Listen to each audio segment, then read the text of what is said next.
السلام عليكم ورحمة الله.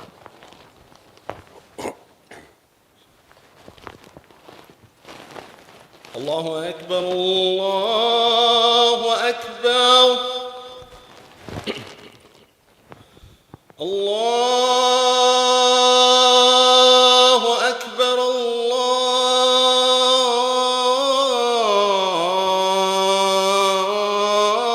الله أكبر. أشهد أن لا إله إلا الله.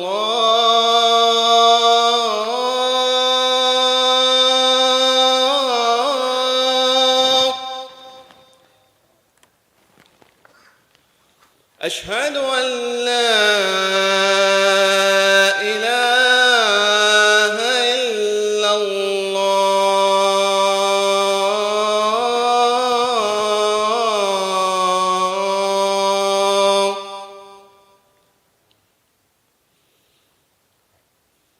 أشهد أن محمدًا رسول الله.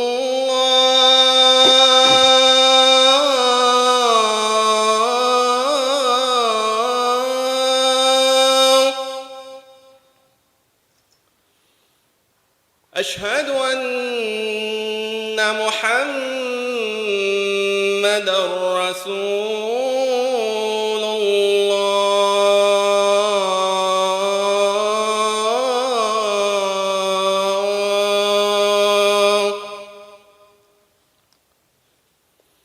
حي على الصلاة.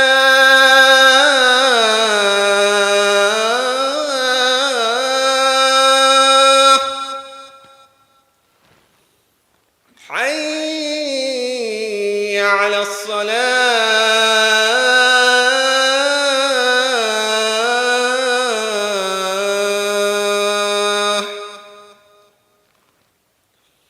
حي على الفلاح.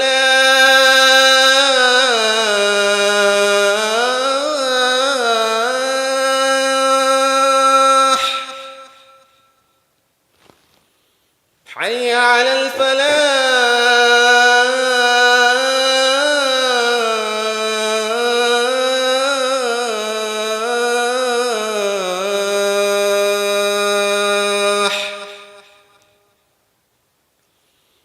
الله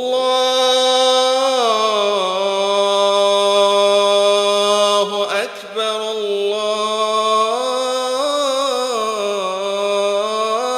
الله أكبر. لا إله إلا الله.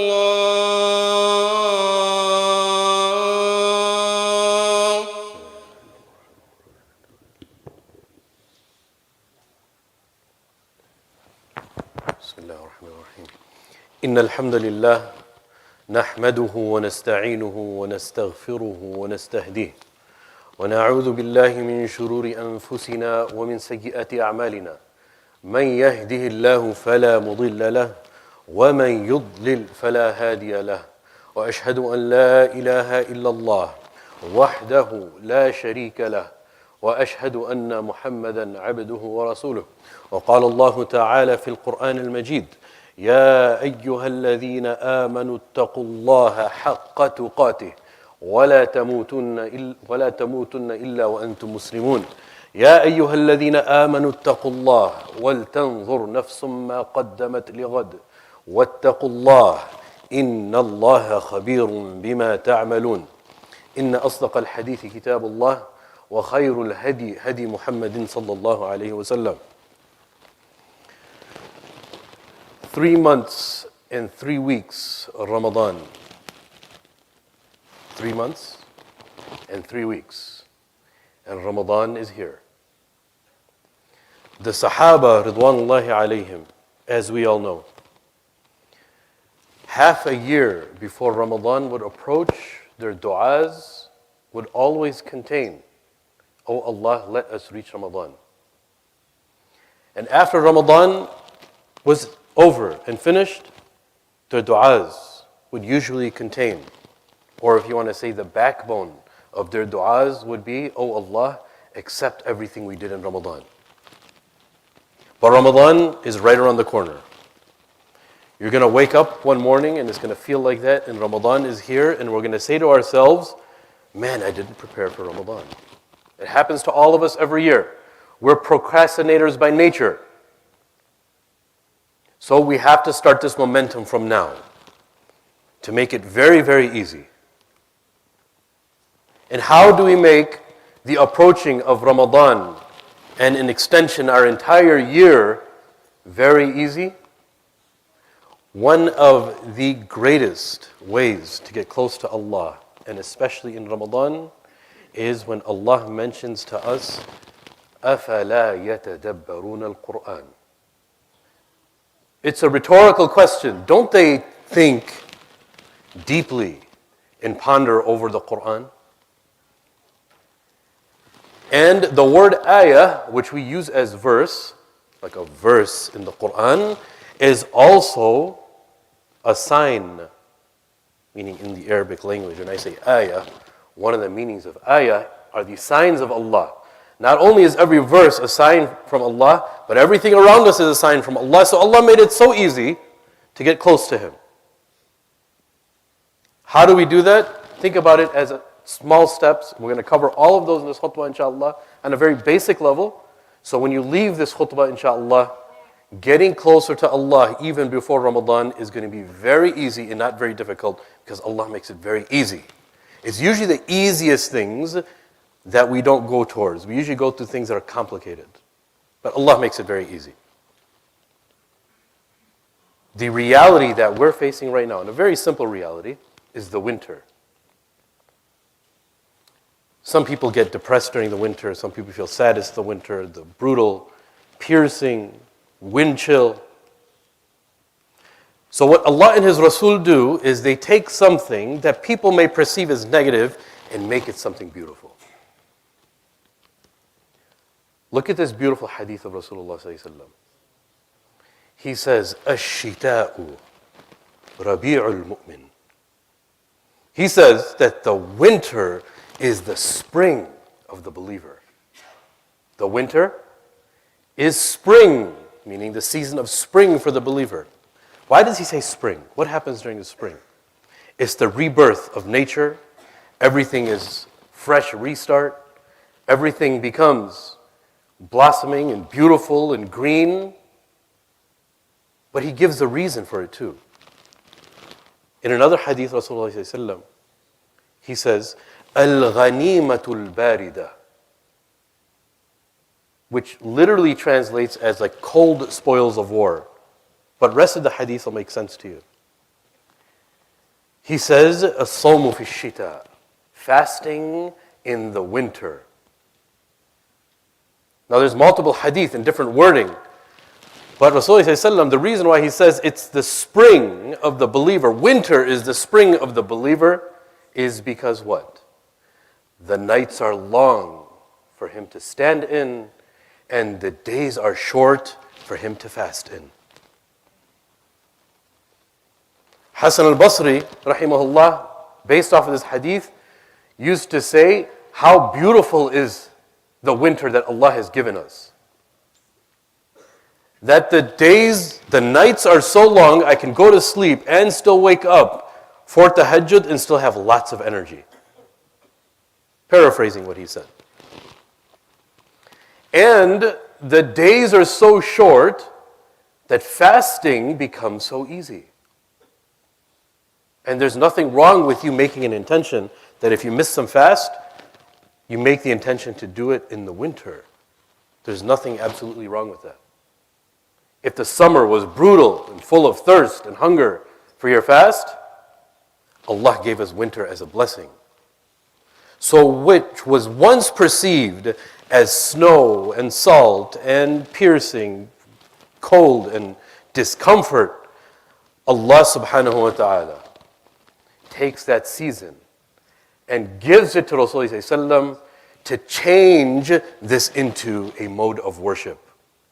How merciful is Allah subhanahu wa ta'ala? The mercy of Allah. This is a simple way of thinking about the things around us to get closer to Allah. When Allah says, أَفَلَا يَتَدَبَّرُونَ الْقُرْآنِ, when He gives us a sign and the rest of the world thinks it's a horrible season, we say, no, this is a rescue for us. We say this is a sign from Allah because Allah wants us to get closer. And how beautiful is it this year that when we're going to be fasting in Ramadan, it's still going to be cold. It's still going to be, the days are going to be shorter. So right when you want to start making up the days if you missed, or if you want to start practicing again, you're fasting, you have the shortest days preceding the month of Ramadan. How merciful is Allah? Seasons are a beautiful thing. We don't say that winter is horrible, I can't stand this weather. I know it's a very simple thing that people say, and sometimes people don't have any other conversation to say because of lack of creativity, and they just say, oh, the weather, and they just talk about the weather. It's a thing. But for us, the winter is beautiful. For us, it's a sign of Allah. And this is the next point, inshaAllah. One thing that we have to understand is that when Allah subhanahu wa ta'ala, from the ghaib, the unseen, our reality of the believers, the realist of reality is in the unseen. Rest of the world's reality is what's tangible, which is what makes Islam very different. Again, I'm going to repeat that. Our reality is the ghaib, it's the unseen. That is the ultimate reality for us. Allah is the haq, al-haq. And He is ghaib. He is unseen. Our belief in our true reality is in the unseen. Everything else that we see in this world is just a testing ground. It's somewhat of a deception, as Allah mentions in the Quran. When He talks about the hayat al-dunya. It's la'ib, it's just play. Wallahu, and just a whole bunch of idleness and idle talk. وَتَفَاخُرْ, and just a world full of just boasting. We don't like to admit it, but it's a part of sometimes our jobs. When you have to go and get a job, you have to sell yourself. You have to boast about yourself. It can be uncomfortable, but that's what this world is. It's this big artificial world, which is some people's reality, but this is not our reality. Our reality is the ghaib, which is why we're so driven about Jannah. People can't understand that we believe in the unseen and we believe in it so strong, it makes them so uncomfortable they have to ridicule Muslims, that how do they have this type of belief? How can they think of something and believe in something that they can't see? But aren't the signs all around us? أَفَلَا يَتَدَبَّرُونَ الْقُرْآنِ. Don't they think deeply about the Quran? So how did all of this begin? I know it's a big question. How did all of this begin? There was an expedition that came to Rasulullah sallallahu alaihi wasallam. They were known as Wafd al-Yaman. And the hadith is found in Sahih al-Bukhari. It's a lengthy hadith. There was a group, a tribe of Banu Tamim that Rasulullah sallallahu alaihi wasallam, they came to Rasulullah sallallahu alaihi wasallam. He gave them the message. Some of them accepted, and then the next in line. And I want you to imagine a bunch of tribes were just lining up, rushing towards Rasulullah sallallahu alaihi wasallam from all different parts of the Arabian Peninsula. So Wafd al-Yaman was from Yemen. They came to Rasulullah sallallahu alaihi wasallam, and they asked him, we are coming to you, Rasulullah, of what is all this about? What does this matter? But what are they referring to? They're referring to Islam. They want to know about Islam. What's this all about? And if you convince us, we're ready to accept. What's the first thing that Allah says? What's the first thing that Rasulullah says? To destroy all of their notions so they start off from the beginning. By the way, if you want to build your relationship with Allah, you have to go back to this origin story of how everything started. Because that's what He did with Wafd al-Yaman. He says, كان Allah, there was Allah. وَلَمْ يَكُنْ مَعَهُ شَيْءٍ, and nothing else was there. So He made their concentration and emptied out everything that can possibly be in their mind of anything and only made it about Allah. He says, there was Allah and there was nothing else. Nothingness. Allah mentions in Surah Al-Insan, هل أتى على الإنسان حين من الدهر لم يكن شيئا مذكورا. Wasn't there a time that passed that there was a human being, the human being was nothing even of mention. We weren't even worth mentioning. We weren't even something worth mentioning. And yet the human being thinks that he's greater than everything or greater than others, right? But in reality, we were nothing. Allah made us something because that was the decision of Allah. Hence, our reality is only tied to Allah subhanahu wa ta'ala. So when we think even deeper about the verses, Allah subhanahu wa ta'ala now tells us, or Rasulullah tells us by way of Allah, that there was nothing. But then how did we come about? And these verses are so, if we think about them the way Allah wants us to think about them, it would be suffice enough for us to understand why Allah can only be worshipped and why the primary love of this world is in Allah. Allah says to the angels, in Surah Al-Hijr, He says to the angels, I am creating a creation of a man that's made of a dried clay, hama'im masnoon. What that actually means is when you dig up clay from the ground and it sits there for a while, what does it become? It becomes a little hardened. It's to the point of that if you hit it, there's a ringing sound from that clay. But then what does Allah say in the next verse? He says that I fashioned it, فَنَفَخْتُ فِيهِ مِنْ رُوحِي. He said, I fashioned this clay of what befits Allah's majesty. And I blew into it the ruh of what I created for Adam. He's referring to Adam alayhi salam. And then Adam became alive, and Allah told the angels to fall into prostration to Adam. Hence the human being was first created. So when Wafd al-Yemen, they hear about Allah, they extend their hand because Rasulullah ﷺ destroyed all concepts and notions that they had, and they extended their hand to Rasulullah ﷺ and they accepted the message. So one thing we have to ask ourselves, we have this treasure. We understand our legacy. We know who our Father is. We knew where we came from. If it wasn't for the Quran, and this is the next point. If it wasn't for the Quran, we wouldn't know where we came from. Again, if it wasn't for the Quran, we would have no idea what our origin story was.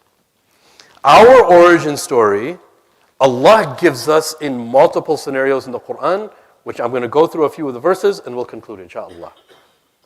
So bear with me, please.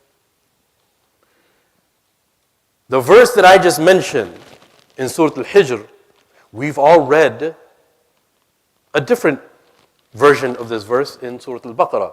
How the Quran works is that there's a Quran that does tafsir of the Quran with its own verses.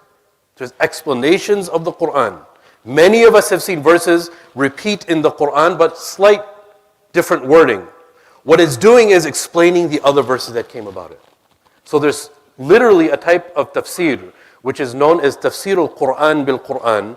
The most noble type of tafsir is the Quran which explains the Quran itself. Many contemporaries have wrote.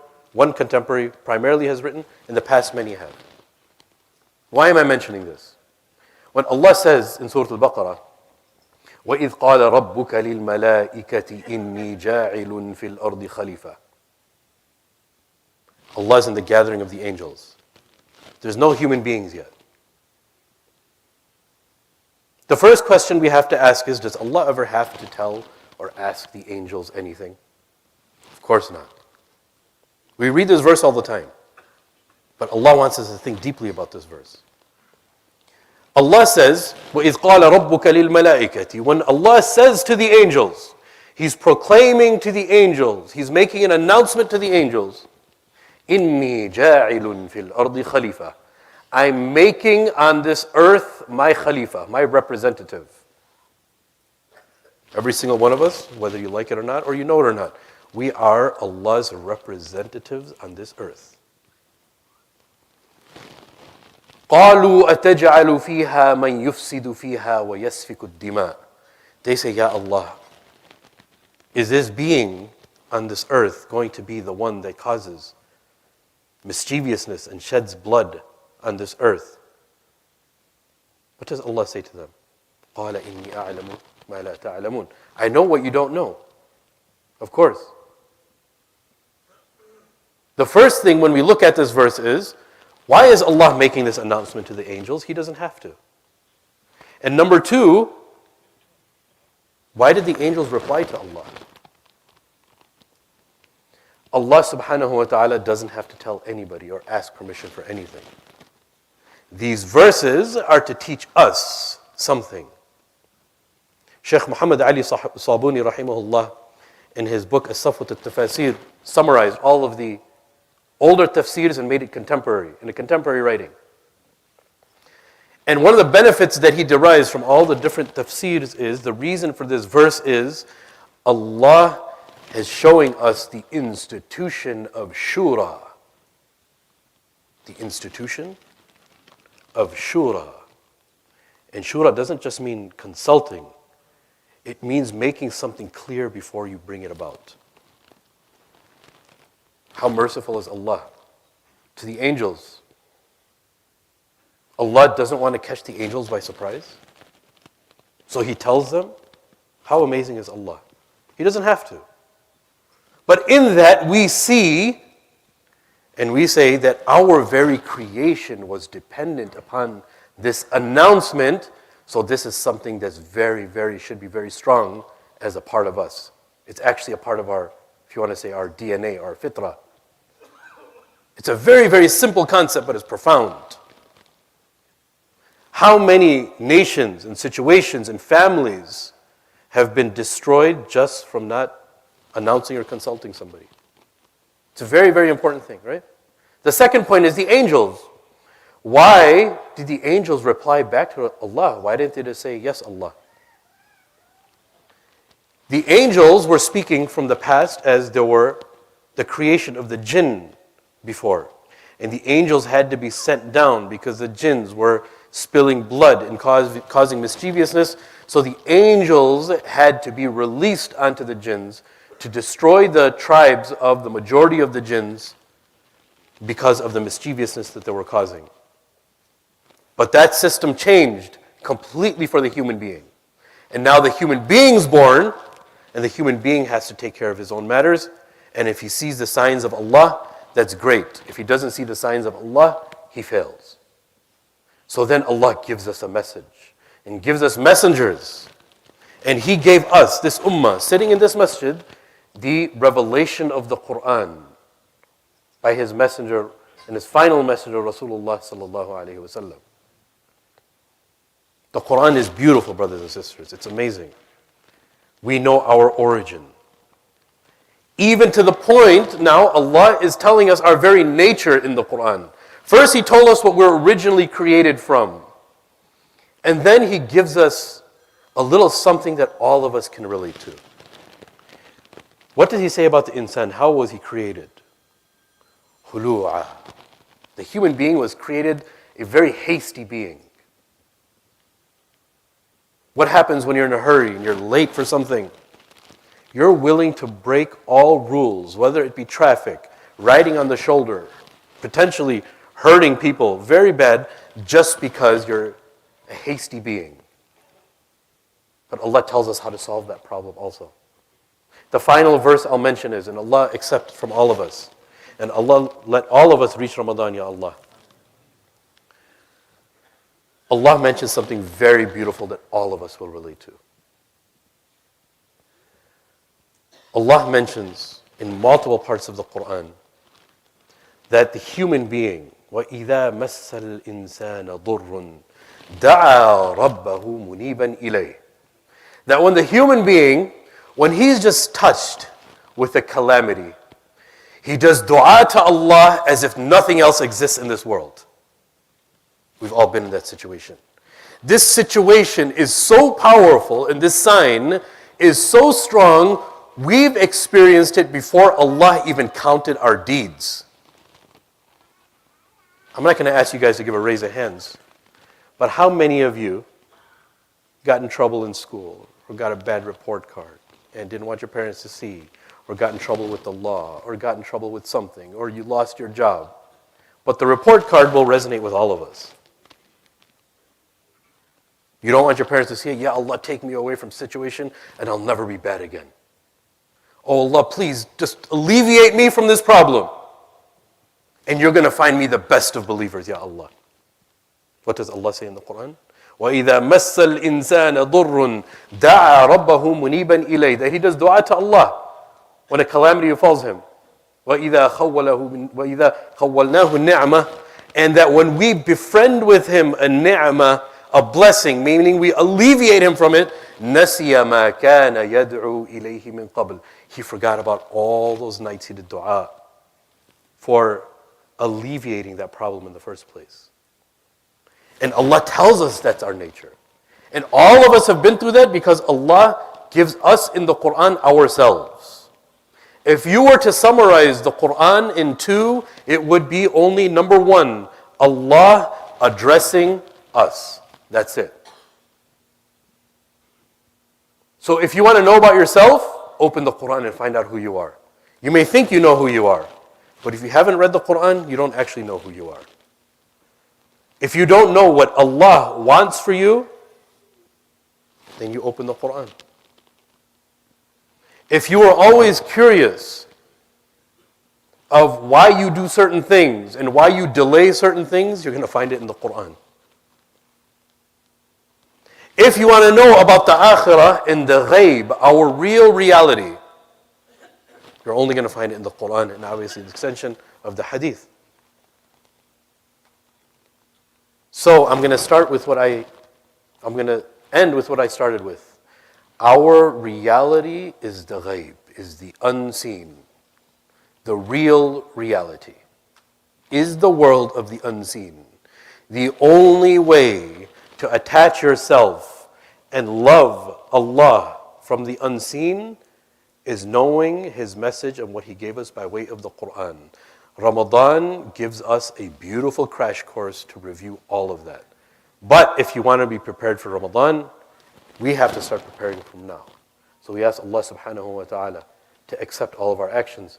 And we ask Allah subhanahu wa ta'ala to let us reach Ramadan in good health. أقول قولي هذا استغفر الله لي ولكم ولسائر المسلمين فاستغفروه إنه هو التواب الرحيم.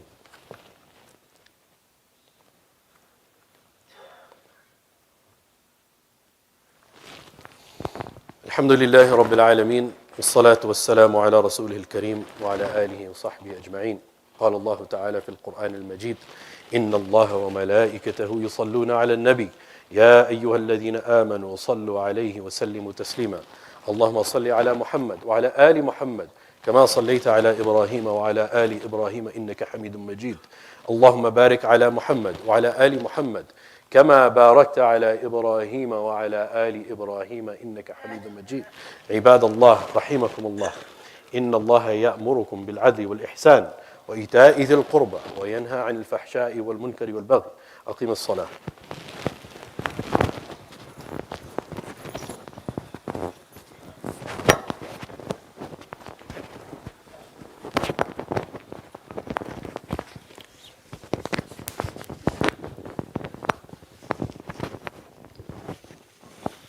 الله أكبر الله أكبر أشهد أن لا إله إلا الله أشهد أن محمد رسول الله حي على الصلاة حي على الفلاح قد قامت الصلاة قد قامت الصلاة.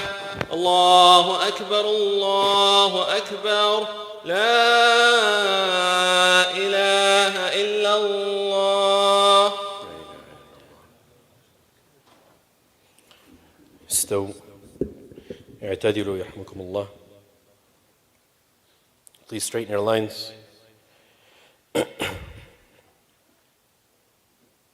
Allahu Akbar.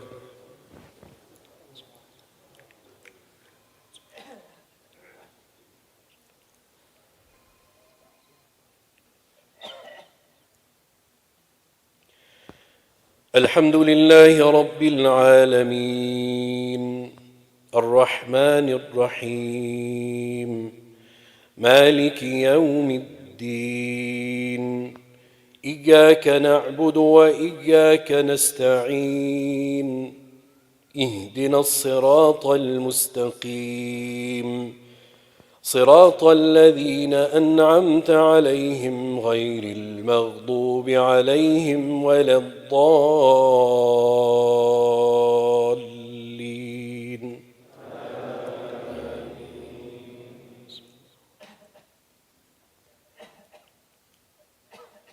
إنا أنزلناه في ليلة القدر وما أدراك ما ليلة القدر ليلة القدر خير من 1000 شهر تنزل الملائكة والروح فيها بإذن ربهم من كل أمر سلام هي حتى مطلع الفجر. الله أكبر.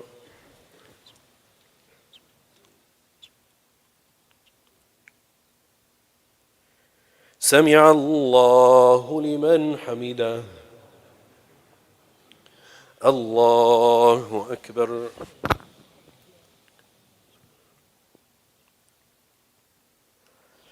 الله أكبر. الله أكبر.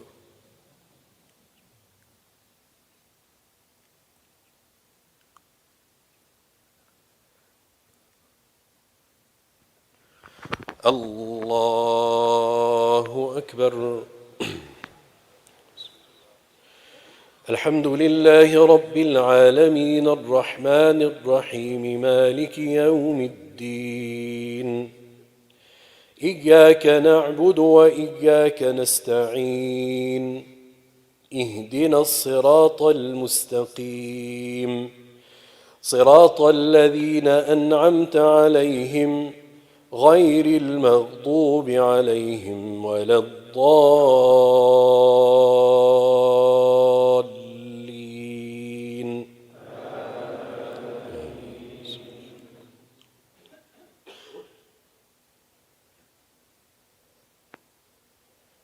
إذا جاء نصر الله والفتح ورأيت الناس يدخلون في دين الله أفواجا فسبح بحمد ربك واستغفره إنه كان توابا. الله أكبر.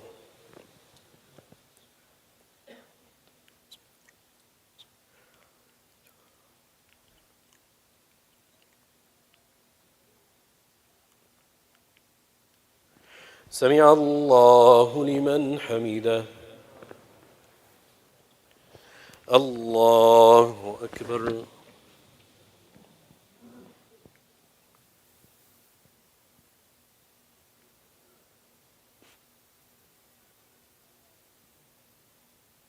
الله أكبر. الله أكبر.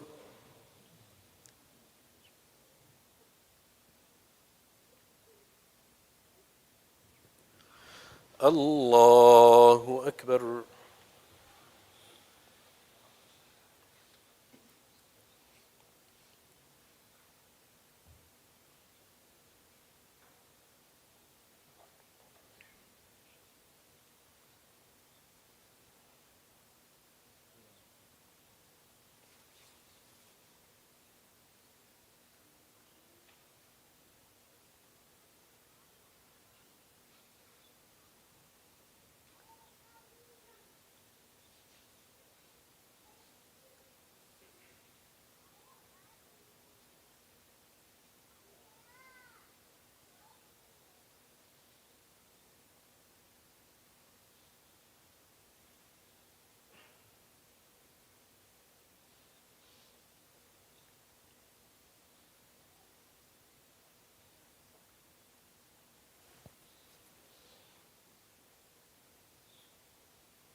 السلام عليكم ورحمة الله. السلام عليكم ورحمة الله.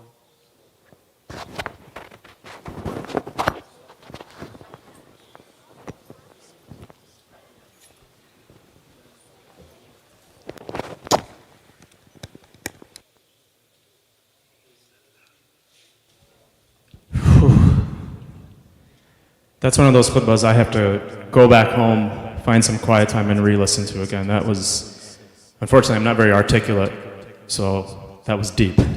Jazakallah khair, Shaykh Ahmed. On a lighter note, I appreciate that comment about the default conversation that we tend to have about weather. It's kind of my pet peeve too. Anyway, assalamu alaikum wa rahmatullahi wa barakatuhu. One really important announcement I forgot to make last week.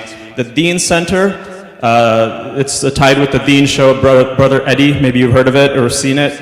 Inshallah, they will be in town tomorrow at Falak Restaurant on Roosevelt Road, Roosevelt and Highland. They'll be having a benefit dinner. They're raising funds for the center, the Deen Center. There's flyers outside. If you can participate or help out in any which way, that would be fantastic, inshallah. Last but not least, I humbly request everyone, as I do every week, to please be generous and donate to your center, ICW, on your way out, and please purchase some lunch. Jazakallah khair. Assalamu alaikum wa rahmatullahi wa barakatuh.